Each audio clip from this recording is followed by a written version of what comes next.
আসসালামু আলাইকুম ওয়া রাহমাতুল্লাহ। প্রিয় দর্শক, আমরা সবাই গুনাহগার। আপনার গুনাহ যদি পাহাড় পরিমাণ হয়, জীবনে জানা অজানা, কবিরা সগীরা, জিনা, সুদ, ঘুষ, যত গুনাহ আছে, আপনি যত গুনাহই করেন না কেন, আল্লাহ তাআলা বলেন অবশ্যই এসব গুনাহ বান্দার মাফ করে দিব যদি বান্দা আমার কাছে তওবা করে পরিপূর্ণভাবে ফিরে আসে। সুবহানাল্লাহ। প্রিয় দর্শক, আজকের ভিডিওতে আমি আপনাদেরকে গুনাহ মাফের এমন একটি দোয়া আপনাদেরকে শিখিয়ে দিব।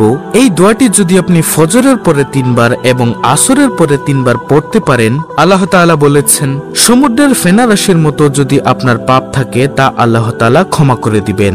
সুবহানাল্লাহ। আজকের ভিডিওতে এই দোয়াটি আমি আপনাদেরকে স্ক্রিনের মধ্যে বাংলা উচ্চারণ সহ দিয়ে দিব, আপনারা সবাই মুখস্থ করে নেবেন ইনশাআল্লাহ।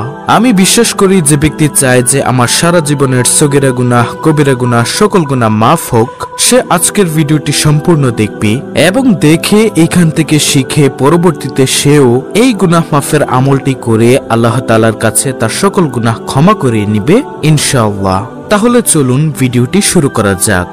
দর্শক, জাহান্নামের আযাব কতটা ভয়ঙ্কর আপনি জীবনে কল্পনাও করতে পারবেন না। নবী করিম সাল্লাল্লাহু আলাইহি ওয়াসাল্লাম বলেন, একজন গুনাহগার যখন কবরে পতিত হয় তখন আল্লাহ তাআলা ওই কবরকে নির্দেশ দেন, হে কবর, হে দুই পাশের কবর, এই বান্দাকে এমন ভাবে চাপ দাও যে চাপে ওর প্রত্যেকটা পাঁজরের হাড্ডি চুরমার হয়ে যায় এবং 70 থেকে 90টা 99টা সাপ পর্যন্ত তাকে কামড়াবে।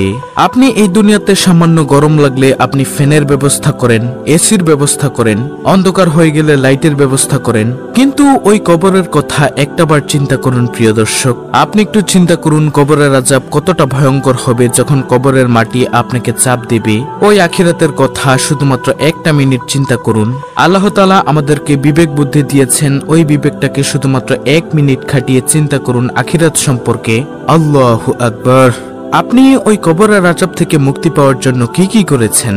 তাই প্রিয় দর্শক, আমি আপনাদের কাছে বিশেষভাবে অনুরোধ করব এই দোয়াটা আপনারা ফজরের পরে 3 বার এবং আসরের পরে 3 বার পড়ুন ইনশাআল্লাহ। আল্লাহ তাআলা এই উসিলায় আপনার জীবনের যত গুনাহ আছে আপনাকে সব ক্ষমা করে দিবেন।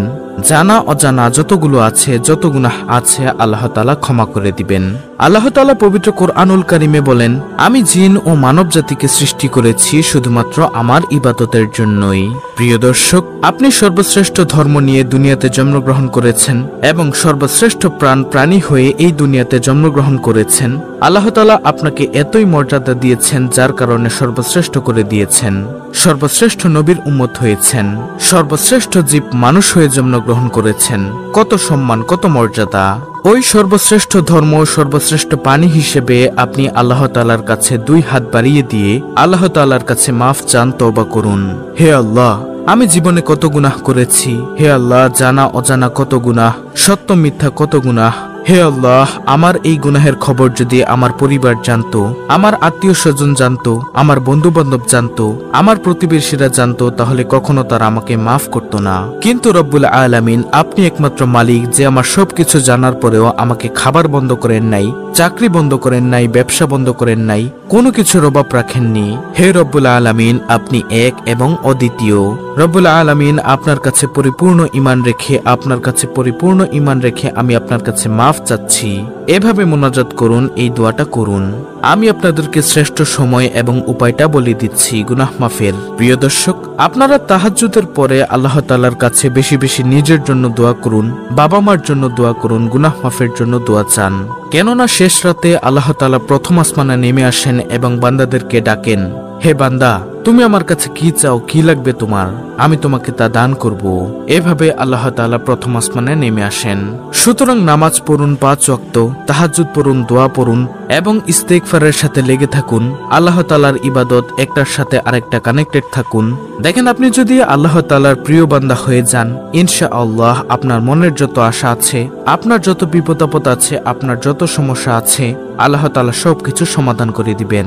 এবং আমি আপনাদেরকে বলবো এই দোয়াটা ফজরের পরে 3 বার এবং আসরের পরে 3 বার আমল করার চেষ্টা করবেন। আল্লাহ তাআলা অবশ্যই আপনার জীবনের সকল গুনাহ মাফ করে দিবেন। তাহলে চলুন কথা না বাড়িয়ে সেই দোয়াটি শিখে নেই। খুব সহজ এবং পরিচিত একটি দোয়া। দর্শক, প্রথমে আমি আপনাদেরকে গুনাহ মাফের দোয়াটি শিখিয়ে দিচ্ছি, তারপরে আমি আপনাদেরকে নিয়মাবলী শিখিয়ে দিব। সেই ফজিলতপূর্ণ গুনাহ মাফের দোয়াটি হলো আস্তাগফিরুল্লাহাল্লাযী লা ইলাহা ইল্লা হুয়াল হাইয়ুল কাইয়্যুম ওয়া আতুবু ইলাইহি। প্রিয় দর্শক, আমি আবার বলছি, আস্তাগফিরুল্লাহাল্লাযী লা ইলাহা ইল্লা হুয়াল হাইয়ুল কাইয়্যুম ওয়া আতুবু ইলাইহি। এই দোয়াটির অর্থ আপনারা দেখুন। অর্থ হলো, আমি আল্লাহ তাআলার নিকট ক্ষমা প্রার্থনা করছি, যিনি ব্যতীত আর কোনো ইলাহ নেই, তিনি চিরঞ্জীব, চিরস্থায়ী, এবং তার নিকট তওবা করছি। আল্লাহু আকবার। দেখুন প্রিয় দর্শক, কত সুন্দর একটি দোয়া। তো এখন হলো মূল আলোচনা। এটি আপনি কখন পড়বেন, কোন সময় কতবার পাঠ করতে হবে। দর্শক, এর নিয়মাবলী হলো, এই তওবা ইস্তেগফারের দোয়াটি আপনি পড়বেন ফজরের নামাজের পরে 3 বার এবং আসরের নামাজের পর 3 বার। আস্তাগফিরুল্লাহাল্লাযী লা ইলাহা ইল্লা হুয়াল হাইয়ুল কাইয়্যুম ওয়া আতুবু ইলাইহি। কত সুন্দর একটি দোয়া। আমি আল্লাহ তাআলার নিকট ক্ষমা প্রার্থনা করছি, যিনি ব্যতীত আর কোনো ইলাহ নেই, তিনি চিরঞ্জীব, চিরস্থায়ী, এবং তার নিকট তওবা করছি। আল্লাহু আকবার। প্রিয় দর্শক, বাংলা উচ্চারণ সহ দোয়াটি আপনারা স্ক্রিনশট নিয়ে নিন। এই ইস্তেগফারটি যদি আপনি পড়তে পারেন, তাহলে সমুদ্রের ফেনারাশির পরিমাণ গুনাহ থাকলেও আল্লাহ তাআলা আপনার গুনাহ মাফ করে দিবেন। দেখুন, অন্যান্য দোয়া করলে, আমল করলে কিন্তু আপনার সওয়াব হবে এবং সগীরা গুনাহ মাফ হবে, কিন্তু আপনার কবিরা গুনাহ কিন্তু আল্লাহ তাআলার কাছে তওবা না করলে মাফ হবে না। তাই আপনি এই দোয়াটি যে সময় বলে দিয়েছি ওই সময় পড়তে পারেন, অথবা আপনি এই দোয়াটি মোনাজাতে পড়তে পারেন। মোনাজাতে আল্লাহ তাআলার কাছে কান্নাকাটি করে আপনার গুনাহের জন্য অনুতপ্ত হয়ে আল্লাহ তাআলার কাছে ক্ষমা চাইবেন, দোয়াটি পড়ে তওবা করবেন। তবে অবশ্যই মোনাজাতের আগে দুরুদে ইব্রাহিম পড়ে নেবেন 3 বার করে, অর্থাৎ মোনাজাতের শুরুতে 3 বার দুরুদ শরীফ পড়বেন এবং মোনাজাতের শেষে 3 বার দুরুদ শরীফ পড়বেন। ইনশাআল্লাহ আশা করি আল্লাহ তাআলা আপনার গুনাহ মাফ করে দিলেও দিতে পারেন। কিন্তু এখানে একটি কথা হলো, আপনাকে তওবার মতো তওবা করতে হবে। আপনি যদি দোয়াটা পড়ে আল্লাহর কাছে ক্ষমা চেয়ে যদি আবার গুনাহে লিপ্ত হয়ে যান, কবিরা গুনাহ করেন, শিরক করেন, তাহলে কিন্তু আপনার তওবা কবুল হবে না। এজন্য তওবার মতো তওবা করতে হবে, তাহলেই আপনি আল্লাহ তাআলার কাছে ক্ষমা পাবেন, কবরের আযাব, জাহান্নামের আযাব থেকে রক্ষা পাবেন।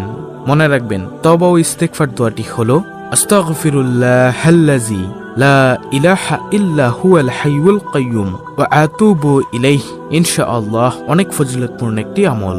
তো এই ছিল আমাদের আজকের ভিডিও, অত্যন্ত গুরুত্বপূর্ণ একটি ভিডিও। ভিডিওটি ভালো লাগলে অবশ্যই চ্যানেলটিকে সাবস্ক্রাইব করে পাশে থাকা বেল বাটন অল বাজিয়ে দিবেন। ভিডিওটিতে একটি লাইক দিবেন এবং কমেন্টে আমিন লিখবেন এবং অন্য মুসলিম ভাই বোনদের কাছে ভিডিওটি শেয়ার করে দিবেন, যেন তারাও দেখে শিখে এই আমলটি করতে পারে। আল্লাহ রাব্বুল আলামিন আমাদের সকলের তওবা কবুল করে আমাদের গুনাহগুলোকে মাফ করে দিন। আমিন।